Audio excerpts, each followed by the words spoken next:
5-star and T-Bone up in here. Let's get this party started.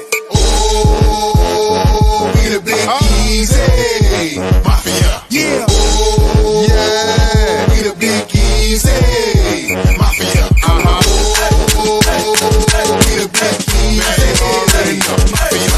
Oh, we the Big Easy Mafia. Stand up, get crunk, make noise. About to go down for a black and gold boy. We ready, jam tight, no bluff. Saints are locked the winter ring, got a handcuff. Beating down your block, Crescent City cloth in the air. Ask me if I'm a fan, I said hell yeah. Big Easy Mafia is what I be. What's up? What's up? What's up? Welcome to another edition of Down South Sports Fanatic. Man, we got a good show tonight, and we got all the boys in the house. So without further ado, I'm going to bring the guys in to join me. We got to have the voice himself, the voice of reason. What's up, Dave Robin? Hey, what's up, guys? I apologize for the way I sound. I got a little bit of a cold, but it's all good. I got these tissues I stole from an Alabama fan, so I'll be good for the show, man. And listen, since you got a voice, you got to have the hard truth. We got him, the Paris prisoner. What's up, Mr. Pancho Gonzalez? Man, to who that winning weekend coming, bro? We about to go 1-0. What about that, bro? Oh my God. Well, 1-0. let's get the coach's opinion on that. We got one. What's up, Coach Shane? Well, it's hard to follow that lie that I've just heard. So, what's going on, fellas? What's up? And of course, we got another coach, the defensive mind himself, the Paris boy. What's up, Coach Darren? What's up? Sorry about Pancho lying to y'all. Wait, that ain't wait, cool. I didn't. I didn't say who. This take is worse than the Jameis Winston is our future take, man. What's up with that, bro? Yeah, you lie for sure. Look, Darren and Shane will tell you, man, you have to go into the game knowing you have to win this game. So No, they don't want telling you a liar. Come on, man. We got to buck them up, man. Come on. Hey, listen, if we're gonna win a game, it might be this. Besides that, we in trouble. Listen, I'm gonna tell you one little story. Kevin O'Brien, the Tennessee basketball coach, who was in the playoffs in the Superdome when I was a kid, and I asked him if he was gonna win. He said we absolutely don't have a chance to win this game, and that was a head coach of of the Tennessee Volunteers. He told me that straight up. I love it, man. I said, "You got that attitude?" He said, "We ain't got a chance." I said, "All right, no chance." That's when they played Marcus Bullitt and them. Who were they playing? Marcus Bullitt and Dante Jones, way back in the gap. Hey, Mississippi State. Hey, that's what. Okay. Hey, Pancho, they felt this summertime when they was playing us, Shane and them. I got you, man. I mean, you got to go in there with some kind of hope, man. You know that's right. They tried to, fellas, without further ado, let's talk about it. The big game is this Sunday in the Superdome. I know everybody's hyped and ready for it. Dave, we're gonna lead off with you with your thoughts, what you're looking forward to. Spencer Rattler being a starter. What's up? All right, so I'll start with the Cardinals a little bit. I'll be brief. I think you're going to get to obviously a mobile quarterback with Kyler Murray, got a veteran running back with James Conner, but you have big physical targets to me. And the guy that's the key of this game is stopping Trey McBride. I mean, he's already one of the best tight ends in the league. You got Marvin Harrison Jr., Michael Wilson. All these guys are like 6'3" on up. So the pressure's on that defensive backfield. But you have to come up, I mean, Shane and Darren, you have to come up with a defensive scheme to try to limit that guy, because to me, I think he could single-handedly beat you on that side of the ball. Spencer Rattler, he's going to get a lot of different looks. He's got some veterans up front to deal with on that Arizona defensive line. Josh Sweat's over there now. So, look, he's got to get rid of the ball quickly, no holding the football. I don't think you can force things downfield with a guy like Budda Baker in that back end. So take care of the football. Don't hold it too long. And defense, just pray that you could hold Trey McBride to a respectable game and not let this guy go off. Go ahead, Darren. Well, we're not going 0-16 like Steven said. But look, the defensive coach lets their best player beat them. He should be fired immediately. So me and Shane, we talk every day pretty much, but during game we talk plenty. If the tight end and running back, whoever, that's their player, we might lose a game, but we're not going to lose because of him. Yes. There's no way that you can do that. And let me tell you something. The Saints defense is better than what people give them credit for. But the problem I see is that the quarterback situation, of course, is definitely a problem. And then, I mean, our our wide receivers, bro, we got injury problems. This dude's week 3. We might not have a starter that's starting this weekend. That's true. That's true. Look, we want to welcome in Chuck, Steven, Shawnee, D, man. Thank y'all for joining us. Coach Shane, what's your thoughts? Appreciate y'all. I think the biggest question for me that has to be answered for the Saints to win the game is going to be the front, the offensive line. You know, we say, like Dave said, Spencer has to get rid of the ball. He can't hold it forever. The problem that I see happening here is the Cardinals' defensive front is going to be bringing pressure, knowing that offensive line of the Saints is not the greatest. It's not the they haven't had that full game experience, 6-7 games into the season together as a unit, but they have to block well. That's what it comes down to for me. You get Spencer, if you get Spencer rattled, but get him outside the pocket a little bit, he can do some things with his legs and stuff like that. But the longer he holds onto that ball, it increases the opportunity and chance of turnovers. And I think that's the key betting line. Yeah. It's not the win-loss this week. It's the over 0.5 interceptions for Spencer Rattler. That's Pancho, we know you're going to be in that Superdome represent, man. What's your thoughts? Yeah, man. We definitely not going to strike the Jaden Daniels, gold that the Commanders picked. You're not striking any kind of rookie gold at the quarterback position. Nothing's going to happen that's going to be mind-blowing. What you're looking for right now is just a QB that hopefully can lead you somewhere positive in the future. Is Rattler that guy? To me, the eye test, he has the capabilities if they keep it simple and let him get his confidence, 5 to 10 yard passes and kind of establish that first. But the problem is you got Olave, Shaheed, and then you got Brandon Cooks. Well, Cooks and Shaheed are burners. So, I mean, I think we need more possession receivers per se to I don't see a lot of down the field happening here, man. I can't see the timing being there. I mean, Shane would tell you if you ain't got time to throw the deep ball, you can't throw it, right? No, that's fact. And then whenever you do have a little time, you can't throw the defense back into the play. So I mean, it's gonna come down to those few plays that dictate a game a lot of times. Like you said, you got Shaheed right there that can run. He's a burner. He can take it, 80 yards down the field without getting touched. But is Spencer going to have that time to be able to get him the ball? Right. Yeah, if it's quick outs or your screen plays or something like that, you try to make things happen. And try to Darren tell you always try to stretch the defense somewhat. Because right now I just see them teeing off, man. I don't see anybody scared of what we have on the O-line and in the backfield. I don't, offensive backfield. Hey, listen. A lot of people are sleeping on the O-line, all right? I think our problem lies in the quarterback and the wide receivers, man. That's where I think we lie. And in the next year or two, because we're going to have to get us a quarterback, whether it's going to be Nutt, whether it's going to be the kid from Clemson, even a bad game. One bad game doesn't, that don't prove anything. But I think our offensive line is going to be solidified this year, especially with us drafting Banks. And look, Alvin Kamara might be 30 years old, but we play fantasy here, which means we know some stats. He's still a top 5 overall running back, man, as far as catching the ball, running the ball. I mean, I'm talking about out the backfield. He can do a lot of things, Then, I mean, Miller looks like he's going to be ready to go too. You got the rookie. So, listen, I think Rattler's key, to be honest with you. I really wish we'd have gave Deeks a better chance. I think Darren, he had a chance to do something. Darren, you hit on something real quick. I think you hit on something with the running backs. I mean, to me, you talked about Kendre Miller. I think that's the way you take the pressure off of Rattler as much as anything. We talk about the O-line being a little bit inconsistent, problems at the guard spot. I think if you get Kendre Miller and Alvin Kamara going, I think that makes the play action there. I think it builds a screen here and there. You got to start bringing those safeties up a little bit. Sean not playing. He's going to probably miss the next couple of games. Taysom Hill, so. And we need Taysom Hill if we're going to win games. I mean, but yeah, I agree. I don't care what anybody says. I think that guy again, I'm going into this game with the vision of hopefully that we can see something out of Rattler one way or the other. Because if he's going to pass, he's going to pass the eye test or he's not. And at that point in time, I mean, you might go to game 2 or 3 if he's not performing or getting us anywhere.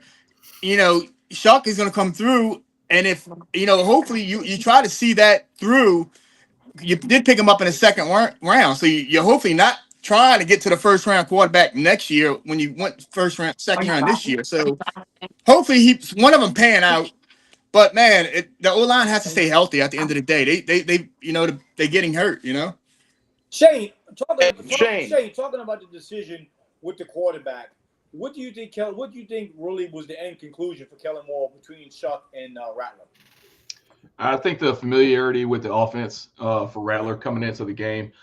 He started with these guys last year. Give him the opportunity to show why he shouldn't be there or why he should. He was there in the entire system last year. Obviously, he knows the guys. He has some camaraderie with them. He's got that connection. And besides that, like I said, he was a draft pick for the Saints last year, and let him get out there and show it, because it's either going to go one way or the other. It's going to go great or it's going to go down the drain. Really, I think the key for the Saints in this game is Alvin Kamara getting 17 plus touches, whether it's through the air or on the ground.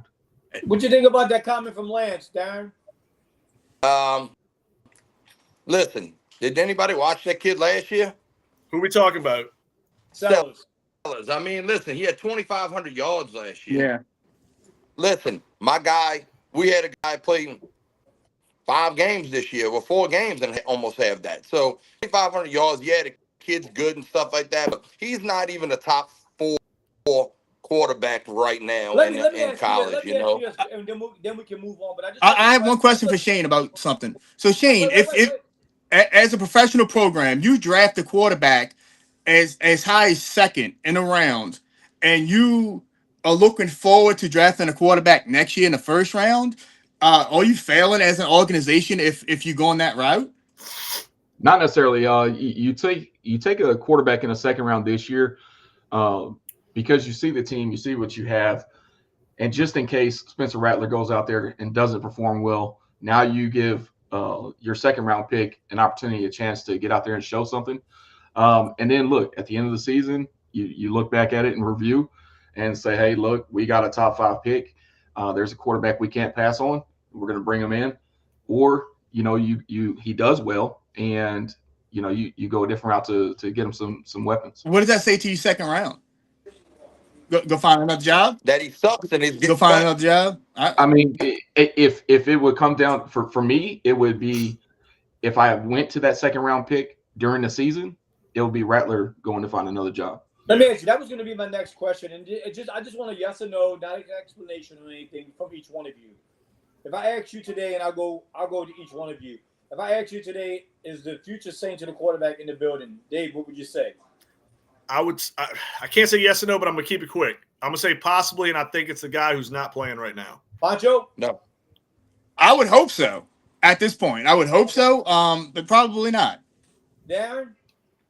Absolutely not. Shane? No. Good. Well, that answers that. So and look, Richie, it's a hard answer. I mean, I think any one of us could be right. I mean, what I'm saying? We don't know. I mean, it's like, but I could see the pessimistic approach from all my guys here. You know what I'm saying? I get criticized for being pessimistic about Rattler. I'm not there like I was with Jameis when I knew he wasn't the option after watching him for 5 years in Tampa fail. Rattler has a less of a, we got less to go on. But it's gonna be. I think it's gonna be great. It's gonna be great to see Rattler with ones and full-time ones, and hopefully can establish something with them. Yeah, I mean, but to me, like in this receiving core, guys, I know Richie, I know you got something to go to real quick, but I'm just saying, do we even know, like, do we understand the dynamic of our receiving core right now? Like, who's the real alpha? Who's the stretch guy? Who's the possession guy? I think it's all over the freaking place, honestly. Nah, you kind of know that, man. You kind of know that. Listen, I mean, but who's the main guy in this receiving core? Olave's your possession guy. When you're trying to stretch the field, it's Reed. I mean, listen to me, bro. I mean, that's real simple. But Darren, would Olave be a possession guy with all the drops that he has and his fear to go over the middle? Does Olave have the balls across the middle to get his ass cracked a couple of times? Right. That's what we got to figure out. Right. I agree. I mean, and Vele coming in, it was with the height guy, so hopefully he can turn into something. Deshaun and the Mickey connection, strikes again. So I can see JT Gray probably going there next week or this week, man. He's in So Baltimore. he's in Baltimore. He So landed a hell of a job, man. He So- went so from my- like Yeah, the shit house to the I'm about to say mansion, he's basically. in Baltimore. no. So my next question is, fellas, we haven't seen Alvin Kamara that much this preseason. I get it. Trust me. Right. Y'all think he's primed and ready for a good season?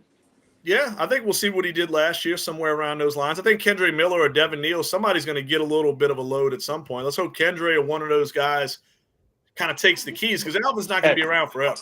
I got a quick question. Yep. How fast do these veterans get discouraged if these games start to go downhill real fast? Yeah.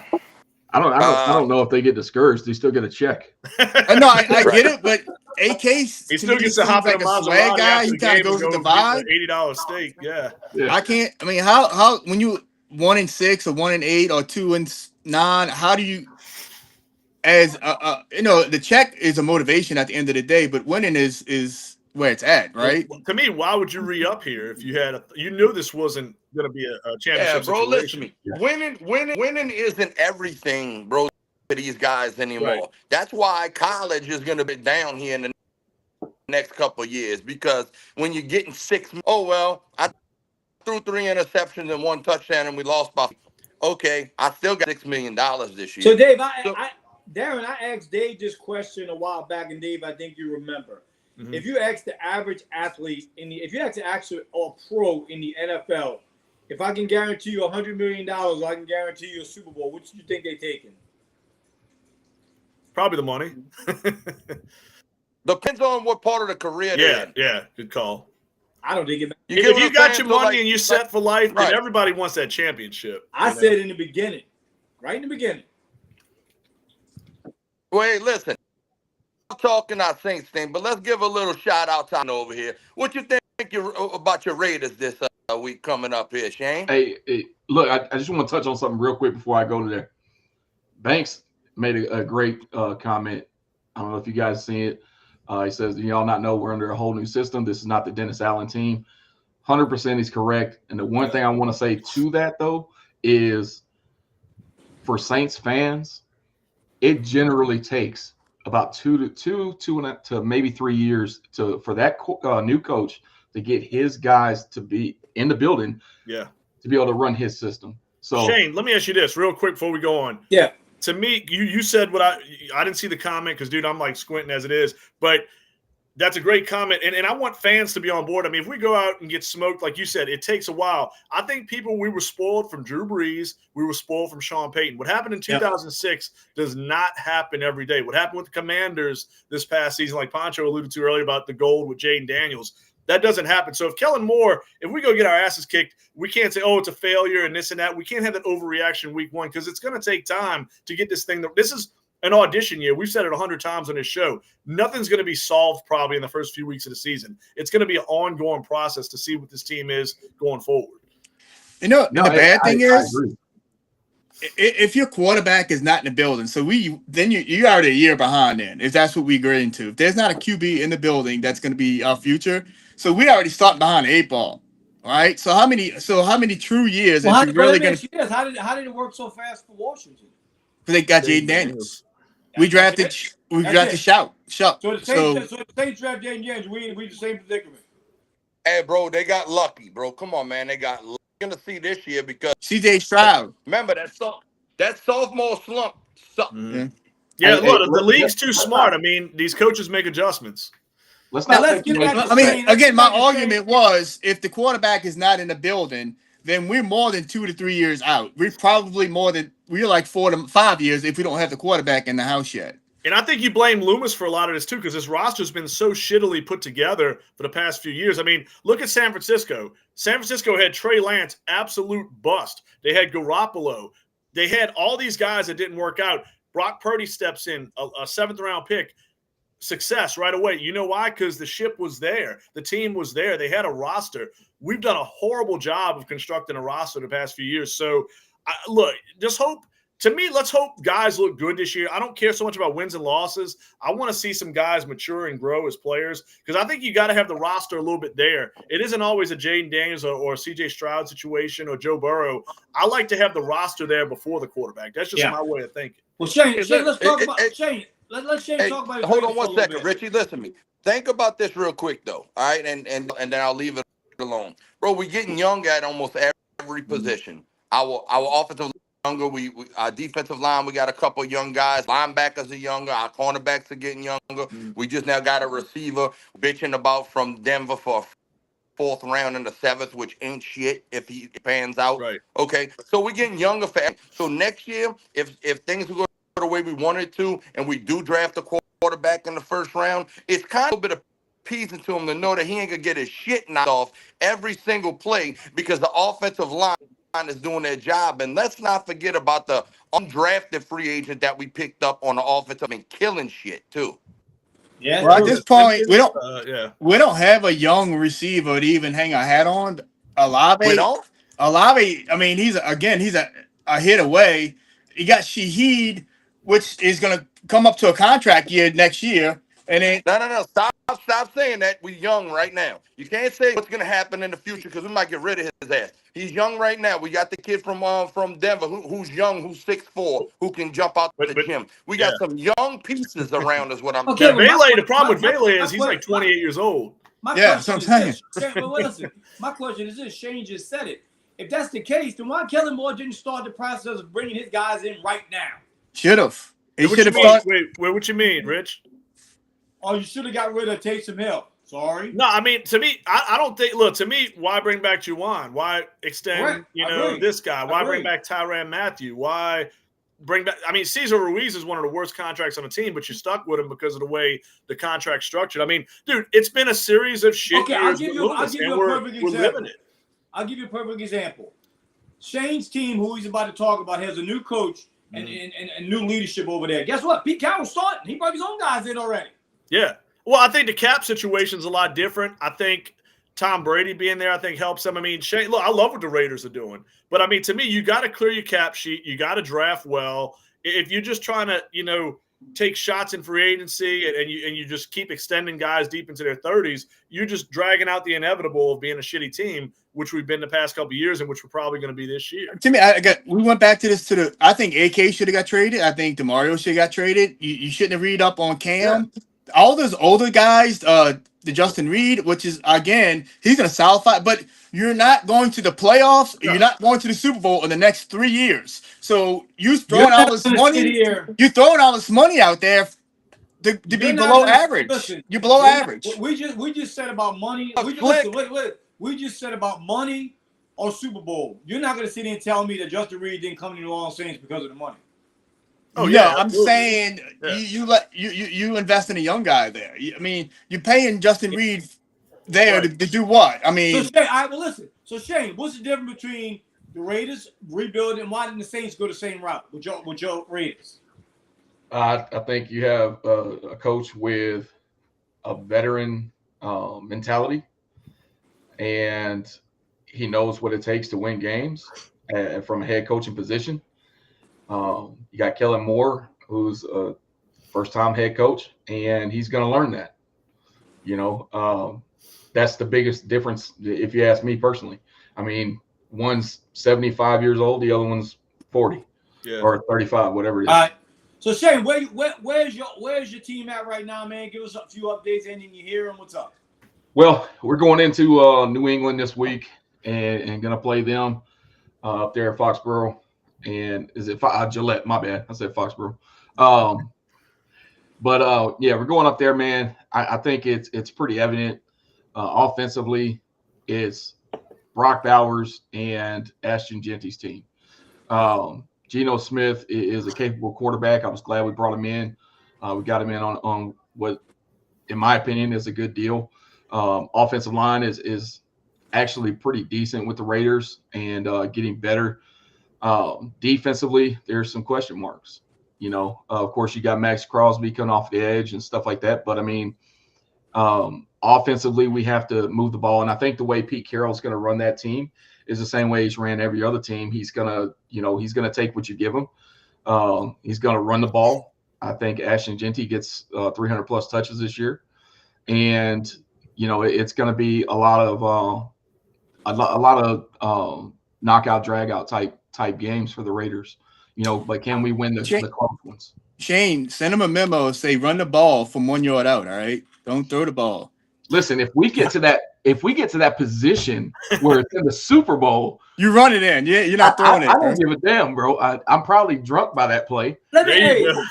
Talking about that decision, I want to jump off baseball a little bit. We'll get back to the Saints because we can't just talk about them all night. I get it. We're doing it. By the way, thank everybody for joining us over on Big Easy Mafia. Y'all can't see it, but there's a boatload of people over there, man. Thank y'all. Awesome. Who that?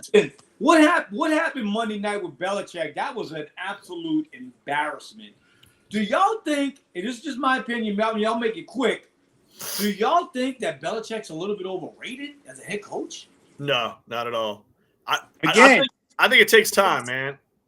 I think it takes time. Any new program or team, it's the whole Deion effect. It takes time to get the 3, the 4, and the 5 stars guys to come to you.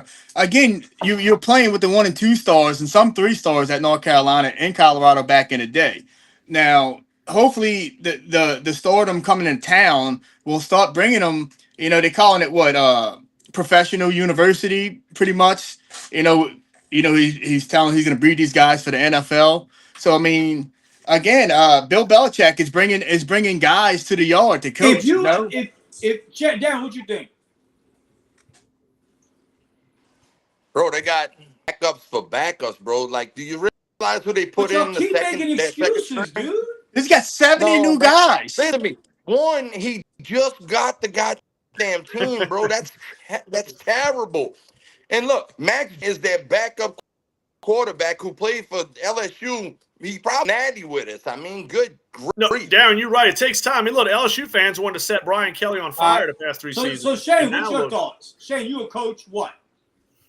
Personally, I think Bill Belichick is over his head on the college level. I think Bill Belichick is a phenomenal NFL coach. But I don't think he's going to have a success in the college. I'm not just saying this because you answering it because you there, Shane. Yeah. And listen, I want y'all to be honest. Me, honestly, I think Pete Carroll's a better head coach than Bill Belichick. No, Pete Carroll's a hell of a coach. I'm not. Yeah, he's won at every single level of his career as coaching. I mean, we got to give Belichick time, though. I mean, hold on. I got a question because I kind of agree with Richie because here's the deal. What he did in Cleveland, shit. What he did in New England before Tom Brady, shit. You had one of the greatest, if not the greatest quarterback of all time leading your team, bro. I mean, look, he was good. Look, I mean, New England was what he did after Brady, before Brady. Shit, and then he got the hell out of And who won the Super Bowl without him? No, I mean, look, I don't doubt. I'm not saying, but to me, it's like we can't overreact on week 1. I think everybody's going to do that in the NFL. Everybody wants to say Arch is a bust after 1 week, which is absolutely. But Dave, why didn't he succeed in New England after Brady? Because not everybody's not Phil Jackson, bro. Everybody's not Phil Jackson. They can't show, man. What do you mean everybody's not Phil Jackson? Wait, say it again. Just Phil Jackson wins wherever he goes, man. No, but Phil wins with superstars too. Shane, I'm not saying win a Super Bowl, but Jesus, he was. I get what you're saying. You 1 year in again. So Deion won at the high school level. He went to college. Okay, I'll give you. Wait. He never won a state. Cook my dinner. They didn't win state in high school. Jackson State. He's winning at Jackson State. Well, I mean, he was winning. I didn't say winning doesn't mean winning 7 games. You got to win. Y'all got me saying that word. That's not winning. Winning's winning this. Winning this. That doesn't mean because you're to the playoffs or Jackson State. What's what are we debating again? I'll give you another successful coach. I'm gonna tell you that won at every level. Jimmy Johnson. Hey, look, but I'm gonna tell you right now because we're talking coaches. Nick Saban. If I had my hand pick of which coach I wanted to run my team, I don't care where I'm college. at. Preferably NFL, but okay, who you going with? But regardless, I'm going with Andy Reid. Yeah, Ooh, and it's hard. And shit. look, Shane, that's a great pressure. call. I think Hey, the Shane, Walrus. you on to something, man. The Walrus is good, bro. I'm going to say a coach too. I'm going to say Sean Payton would be one of my first guys. Yeah. There's another one. I mean, I can see Sean Payton going to college, having that swagger, and building a program really quick. I told Dave this a long time ago. I don't think this guy gets enough respect in the NFL. Sean McVay. Sean McVay's another one. I don't disagree. 100%. I think those kind of guys can thrive at every level. I think they have that swagger. They have the smarts. They have that system. Guys respect them. You know what the difference is from college to NFL? It's from the coaching standpoint, it's relationships. Yeah. Do you have the capability inside you as the coach? You're the guy. Do you have the ability to have a great relationship with your players to know how to get the absolute best out of them and to put them in pressure situations? Oh man, you're right. So Shane, just let's play the field. So you got Mike McDaniel's coaching style. You got Andy Reid's coaching style. Then you got let's say Belichick's coaching style, which is by the books. Don't talk to the media. Don't do anything. You got Mike McDaniel's. He's got his legs pulled up. He's got his little white beat on with his gold glasses. Then you got Andy Reid. So they got three different. Then you got Sean Payton, which you can kind of throw in a mix, which is all four different coaching styles. Is that right and wrong? I guess McDaniel is probably the wrong one, but you get what I'm saying? Hey, who won the most? Who won the most? The Reid and the Belichick. So okay, so that's the fucking coaching style you're supposed that's to go two. They with. got two different styles. Andy Reid is more of a player's coach, and to me, Belichick is like a dictatorship. But hey, guys, I think it comes down to relatability, though. I don't think Belichick is very relatable. Look, you might be able to date a 20-year-old, but who says you can coach one? You know what I'm saying? and that's the difference. I think she just wanted a vacation in North Carolina. I heard the that's what I'm saying, dude. She must love the coast out there or something, or Asheville or something, man. Yeah. I don't know. Hey, y'all didn't see she had to leave and be home by 9 o'clock because it was past her bedtime. Oh, my God. Hey.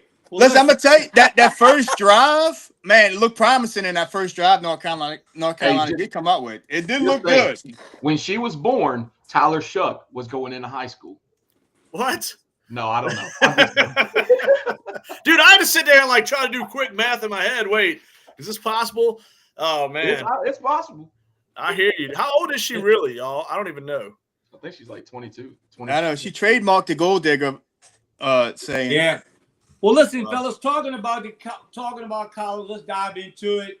LSU gets a big win. I mean, you know you winning, dude, when you're doing this on their home court, dancing. I mean, them boys was cutting up. That's a field right there. I mean, they cutting up, bro. They cutting up. That's for sure. I mean. Hey, Richie, the first half of that game, if you looked on social media, the LSU fans were ready. They were getting the gasoline and rope for Brian Kelly. Then the second half, they were ready to carry him out into a parade.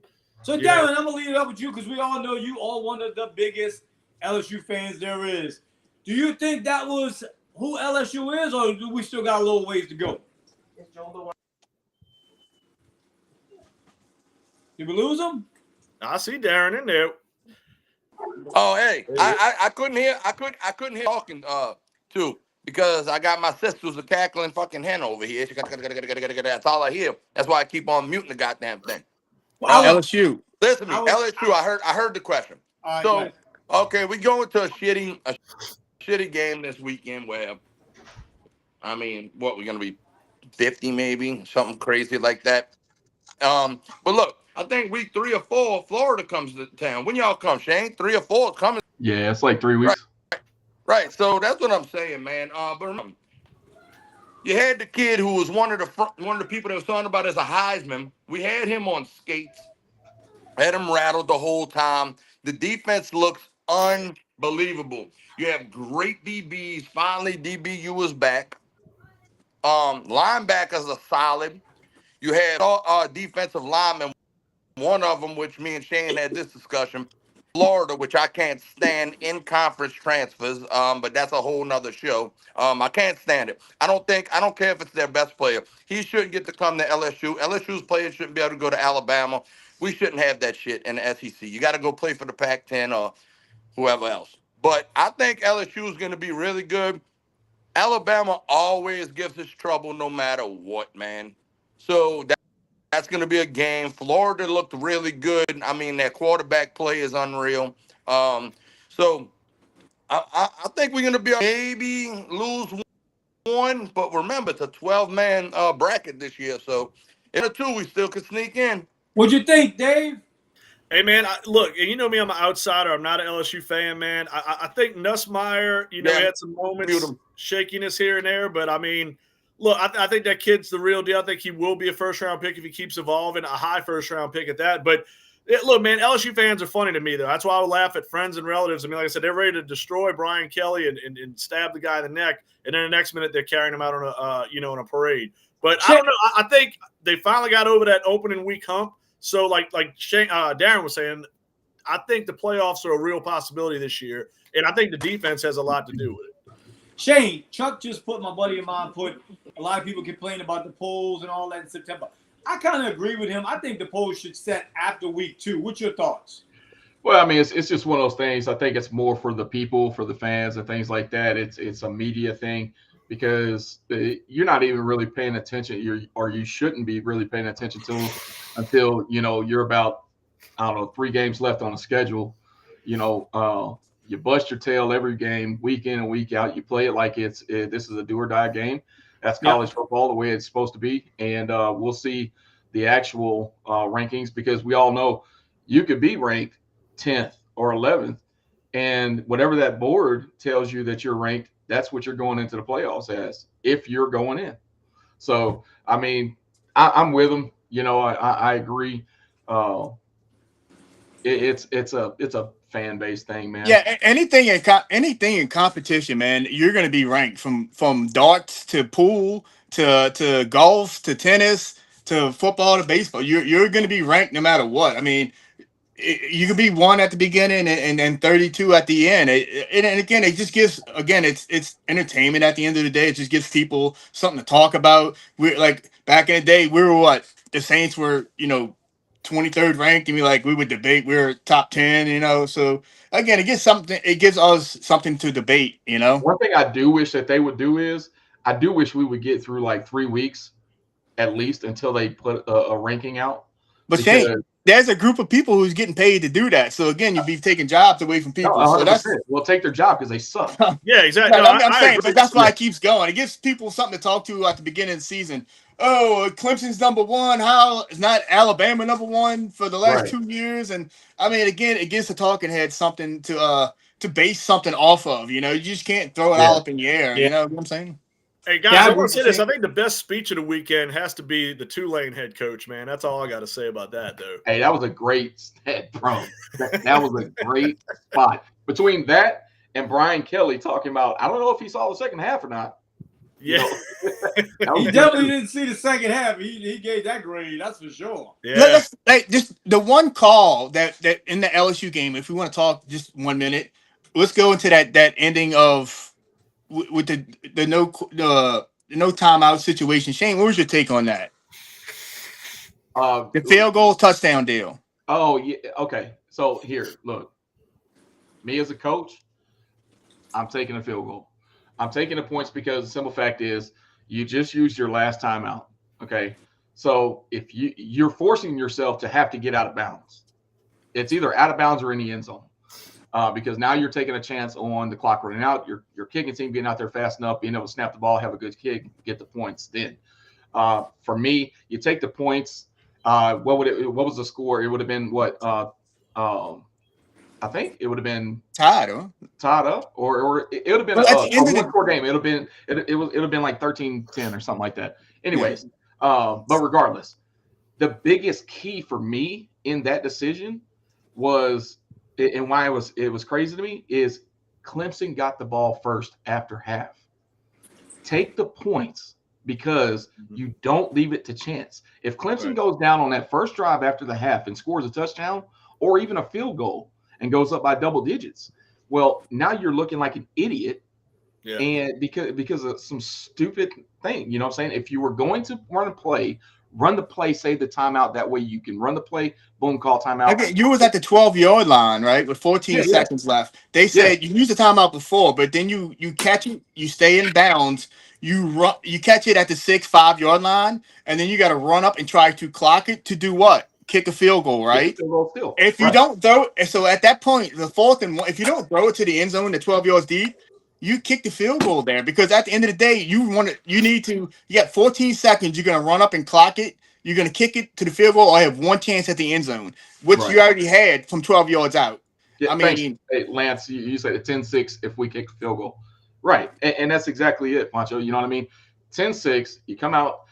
If they do go down the field, you know, you still got a chance, hold them to a field goal, then it's still a one-score game. That's just the irony of it to me. It's like, man. Let me throw one thing out there, right? So people keep saying the LSU would say Team A would have won if by this many points if that touchdown would have been called, right? Now, can you tell what happens if that touchdown is counted, right? Does that change the outlook of the rest of the game? It changed the play calling for the rest of the game. And that's what I'm saying. So you can't. People are like, oh, we would have won by 14 points or extra 7. That doesn't work out, because once a team scores and the points are on the board, that defending team is going to play totally different. Per se, you know, get what I'm saying, because it's a different game at that time. It's a game of adjustments. Absolutely. And that's what I'm saying. So people don't say, "Oh, we would have won by extra 7 points," because that's not the case, man. Because the game, it's a simple way of thinking. But like Shane said, it's an adjustment process. It takes on a new personality each drive. Yeah, I agree. Again, I'm saying, and it's the momentum of the game goes totally different. If that's, you know what I'm saying, else you could have went blowout at that point in time, or you know, Clemson could have turned around and played more aggressively. I guess, I don't know. You get what I'm saying? Let me ask you guys this, and I don't know, Richie, if you had watched the game or not. The biggest timeout blunder of the weekend, in my opinion, was the timeout that Deion Sanders, or the 2 timeouts that he ended the game with, and did not use, and they end up losing the game. And I mean, I'm just watching the game. Whenever they get the ball back, it's like 1:06 left on the clock, and I think they got 3 plays off. I'm like, what? How do you do that? Well, he did have a conference after. Did you watch the conference? Which I'm not taking sides. He explained it from his perspective on a down and distance, on the way it worked itself out. He's like, there's no, per se, a timeout in that position. So just listen to what he's saying. I don't know if it makes sense to you, but he did address it on why, and then he broke it down play by play by play, that last drive. And he's like, where do I call a timeout? And like the reporters couldn't really give him an answer. Well, the thing is, you had to go the length of the field, and your first play is a bubble pass. Yeah. I mean, Shane, clock management, it's everything, dude. I mean, if you can't manage a clock, you can't be a great coach, in my opinion. Yeah, and look, and Deion, in my opinion, he is a phenomenal coach. You know what I'm saying? But I just think he had a lapse in that moment. You know what I mean? I think he didn't put his team in the best situation. You had the ball with 1:06 left. You had to drive down the field to score to win the game. And you had 2 timeouts. You lost the game, and you went to the locker room with those same 2 timeouts. I agree, yeah. I mean, I see it. But again, the game does play different, I guess, in the heat of the moment. Is there certain situations where you're for say you can't necessarily call a timeout? It's just an awkward spot to call timeouts? It depends. So, I mean, if you got guys running post and corners and 9 routes down the field and things like that, well, you need to call a timeout on a short pass, because now everybody's got to either get back all the way back, or they got to go all the way down the field. But on something that's a quick, a bubble pass or something like that, and you got slants, something within 10 to 15, you can get up on the ball quick. But the thing is, your players have to instinctively know this. This is something that the coaches should have been talking to the players on the sidelines and things like that. Yeah. Look, I've called timeouts with our defense on the field with 13 seconds left in the game, just solely to bring them over to tell them, hey, I don't give a damn what they do. Just keep them in front of you. That's all you got. And Shane, when you say, I mean, like you guys, that like you said, it's a practice thing. It's a repetition, situational football. I mean, you guys probably set up for that all. There's some time allocated each week where you guys can kind of play out those situations. You know what I mean? Look, dude, I never coached football, coached a little baseball, and I'm like, you always say you play the scenario game. You got to put your players through that because, that helps with on-field IQ. So, that's got to be something that's, done in practice beforehand. Yeah. No, 100%, and there's not a team out there. I don't care whether it's little league to high school to college or pros that doesn't run a 2-minute drill. Right. In practice, Well, fellas, let's get to this. Let's get to the stuff a lot of people like, to the picks. We'll go through them real quick. Oh, I thought you was going to say me. Hey, guys, Richie, real quick. Of course, we got the opening game tomorrow night. Good. Dallas is at Philadelphia, the point spread. Dallas is getting is 7.5. Man, what's your thoughts? Who's going first? At this point in time, it's first game jitters, so it's going to be a lot of, possibly mistakes and whatnot. It could be an ugly game at this point, but it's a rivalry game. So Dallas, they lost Michael Parsons in this, so they lost a big piece in this wheel. So why is defense so high in Pancho? It's a rivalry game. Yeah, so I say the Eagles are obviously going to win. Is it going to win by 8, more than 8 points? I'm not. Yeah, that's a hard thing. So who you taking? I'm gonna go with the Eagles, obviously. Yeah. All right, Dave. Hey man, listen, dude. I think the Micah Parsons void. Richie, you asked me about that a couple years ago when I said I think he's one of the top 3 defensive players in football a couple years back. I think that impact is going to be huge. I understand it's a rivalry game. I know it's all eyes are on this game. I don't think it's going to be close, man. I think the Philadelphia Eagles just outclassed the Dallas Cowboys. Dallas does not have a clear set running back. They lost their best defensive player. They have nobody to replace that guy. I think the Eagles win this game by 3 possessions. Shane, go ahead, buddy. Well, for me, I see it as a division game. It's just like, Saints playing Carolina, and we should beat the crap out of them or in any of the other division teams. I think it's going to be a close one because if you look in the past few seasons, the Eagles aren't always the quickest ones out the block. You know what I mean? So at the betting sense, I'm taking the 7.5 points, but straight up, I got Eagles winning 38-34. Ooh, high I got the. I hate to say it, I got the Cowboys winning an upset. Can y'all? Hey, Richie, you got to give me a little insight, man. What happens in that upset? I think, believe it or not, I think it's like Pancho. I kind of agree with Pancho. You never know how these opening games go. Sometimes the team's too hyped. They doing the banner and everything that night. We all know that don't go over well too many times. People feel disrespected and stuff. And I can see the Cowboys pulling out a close one, man. I really can. I got you. You look at last year. I think. I could be mistaken. Didn't the Eagles start last year like 2-2? Yeah. They ran off like 7 straight. Next up, we got KC at the Chargers. Man, listen, I'm gonna say, do not let Dallas win that first game. Jerry Jones is gonna have 10 strippers on the sideline, man. It's gonna be something serious. Good luck. Let Dallas win that game without Michael Parsons. It's gonna be. So you're saying go for the game. KC is minus 3.5 on the road. All right, let's go on. Pancho. Go ahead, Dave. You go. Well, listen, man, I think there's a couple things to be excited about in this game. I think this is going to be 2 definite playoff teams. I think this is the close game. I think this is the more entertaining game out of the pre-Sunday games. I'm a big Isaiah Pacheco fan. I love to see him healthy. I don't think he was himself coming back last year from that knee injury. Obviously, Kansas City's got the Rashee Rice suspension, but I think Mahomes is just about to have an FU year to the league, despite who's on the field with him. I think the Chargers are a hell of a team, though. The Chargers are a hell of a team. I love Ladd McConkey. I was on that kid before anybody knew who the hell Ladd McConkey was in the world. I love the kid, but I think it's a great game. I'm going to go Kansas City by a field goal, though. Go ahead, Shane. Look, it's going to be a close game. It's a division game again.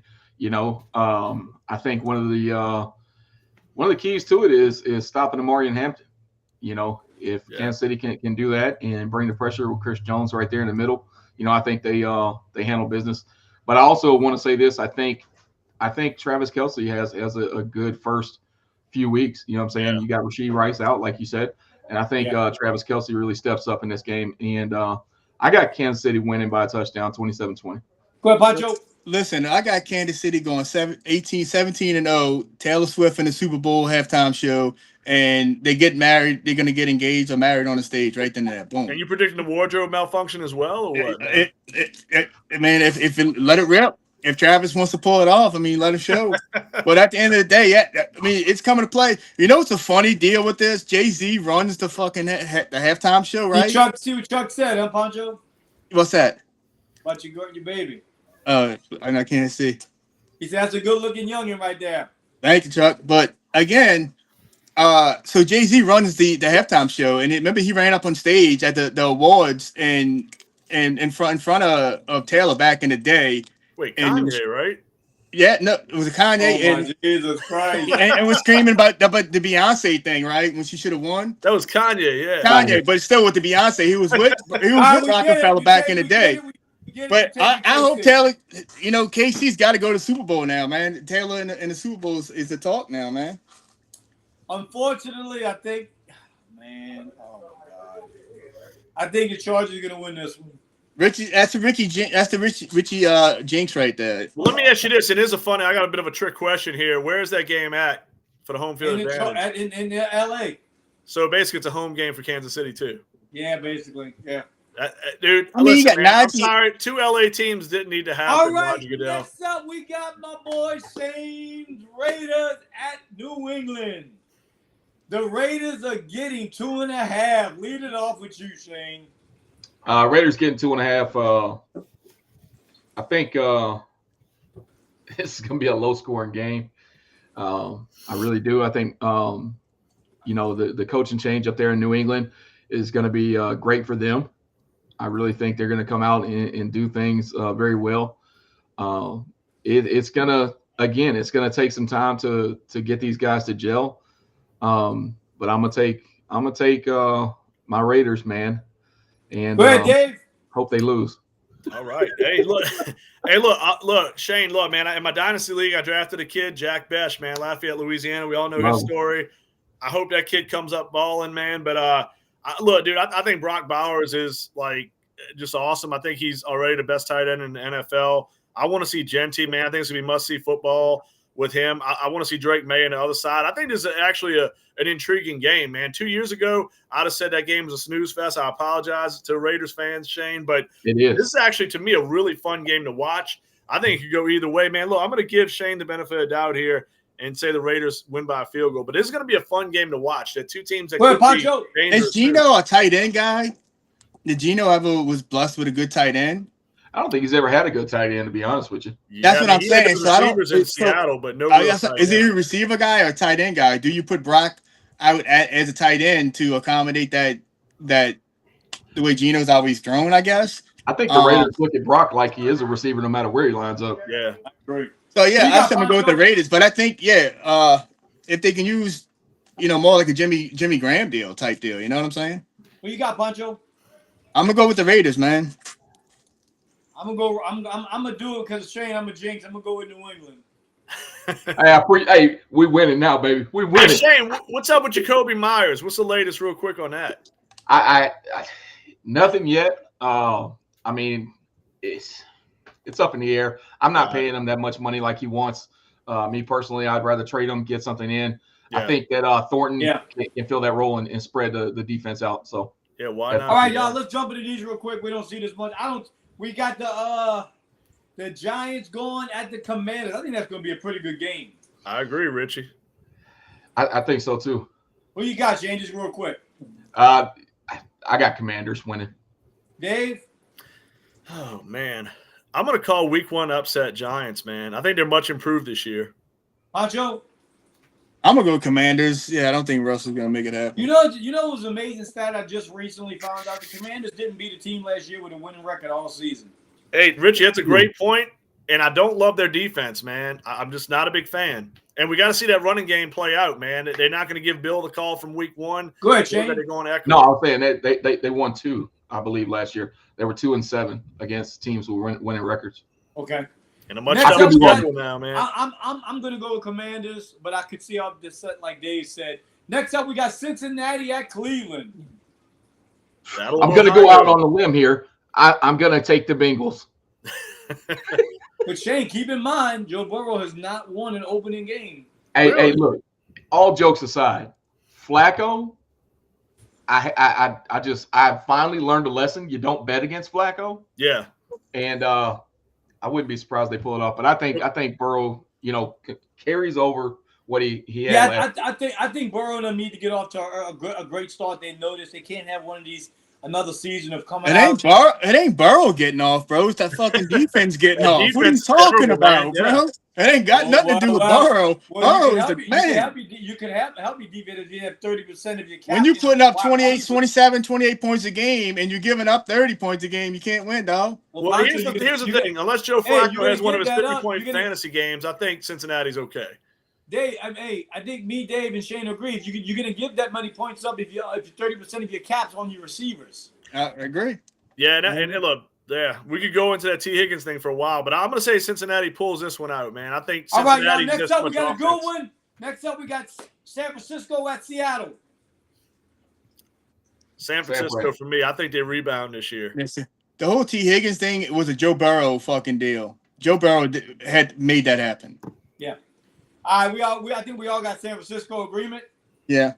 Yeah, I think Seattle's going to have a rough year. We got a real good one. We got Detroit at Green Bay. Whew, good game. Hey, I'm going to say this before we lead off. That is my NFC conference title game right there. Leaving it at that. I can see it. And look, I'm going to tell you, I've got Green Bay winning this one. It's going to be a good game, man. Without Ben Johnson, there may be a little time to adjust on that offense. And then you got, as well as you got Hutch's first game back, you know what I mean? So, I got Green Bay winning. And I do like Detroit this year. I like them. I went out on a limb last year. If y'all remember, I actually picked Green Bay to represent the NFC in the Super Bowl. Yeah. I'm gonna stick with that this year. Hey, you seen JJ McCarthy doing something this year, Shane?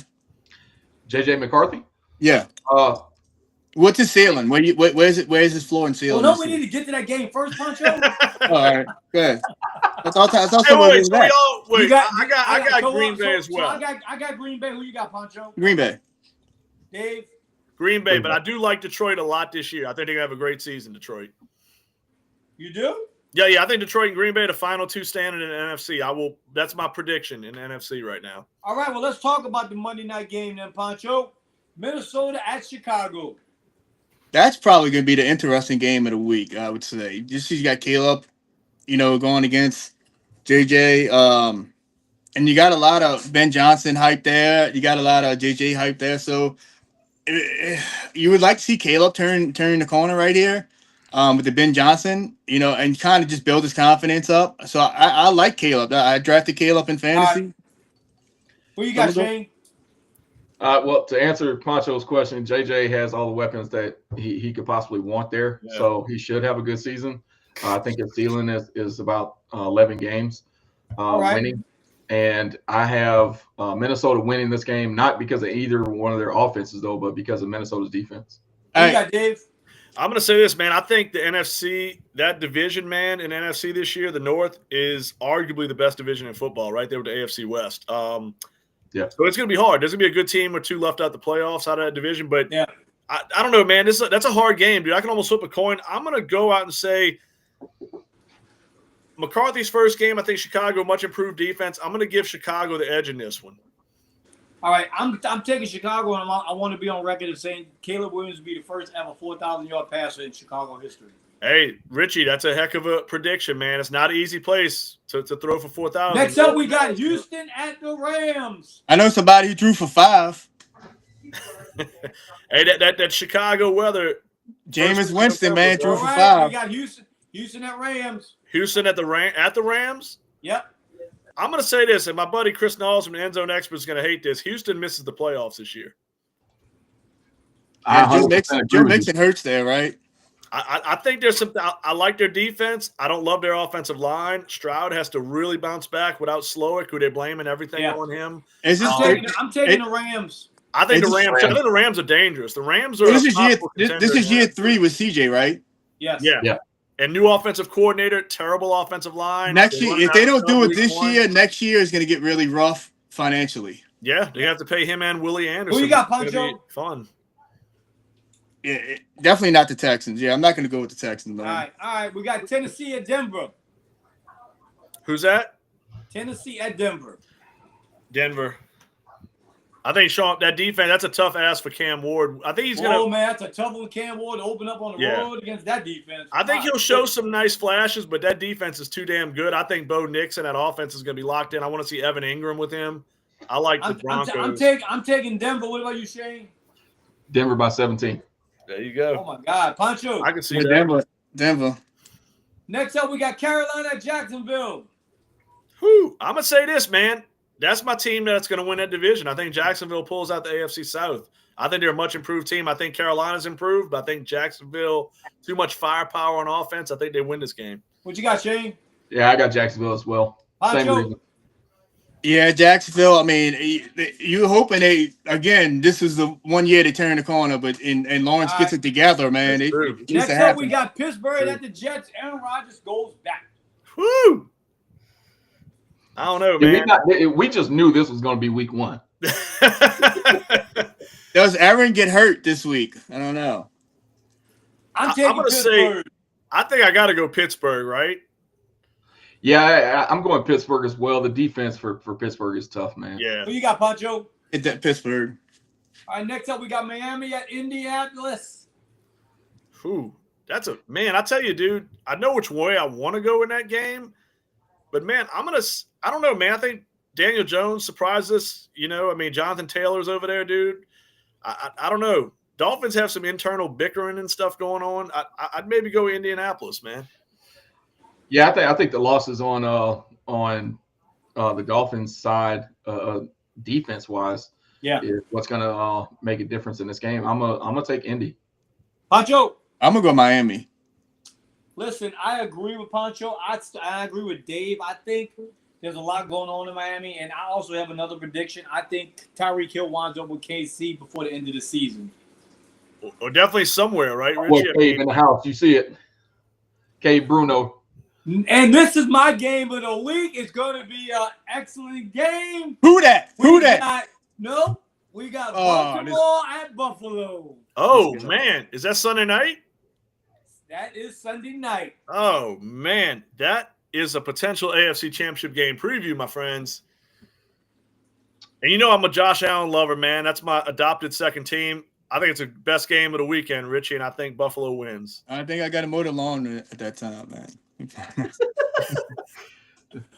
Give me the Ravens. Pancho.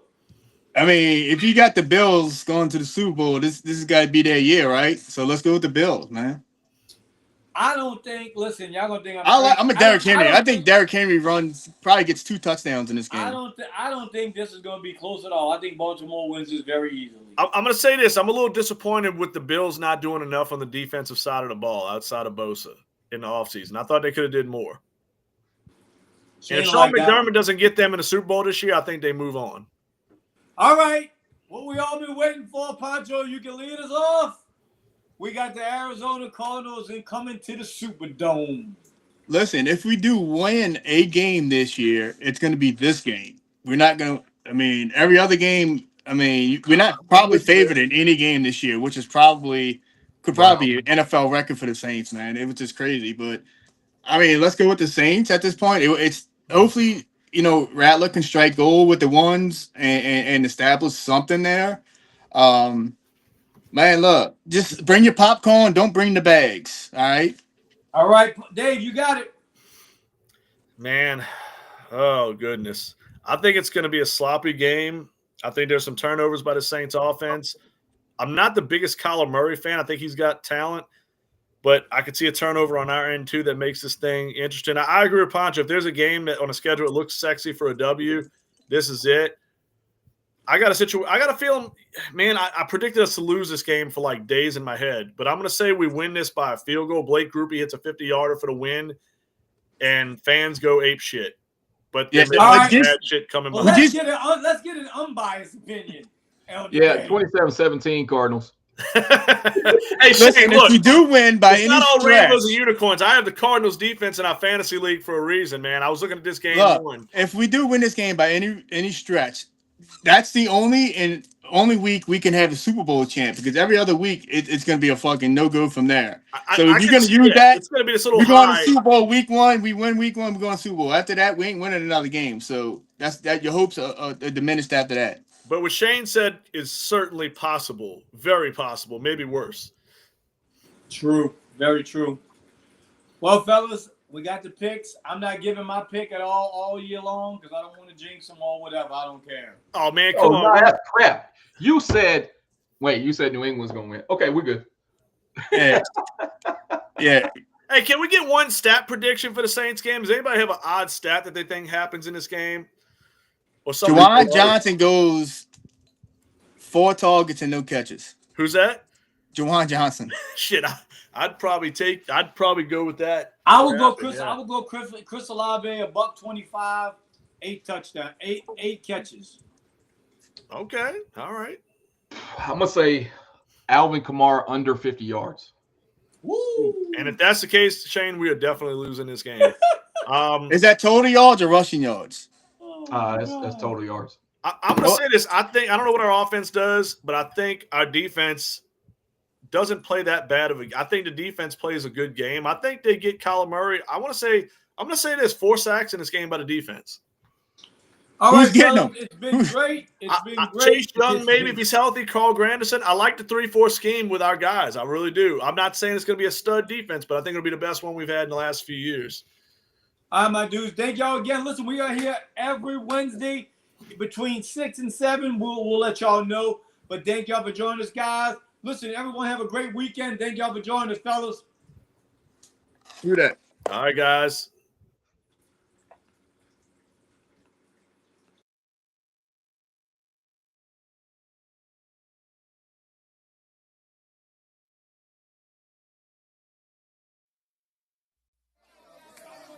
Five-star and T-Bone up in here. Let's get this party started. Oh, we the big easy mafia. Yeah. Oh, yeah, we the big easy mafia. Oh, we the big easy mafia. Yeah. Oh, we the big easy mafia. Stand up, get crunk, make noise. About to go down for a black and gold. We ready, jam tight.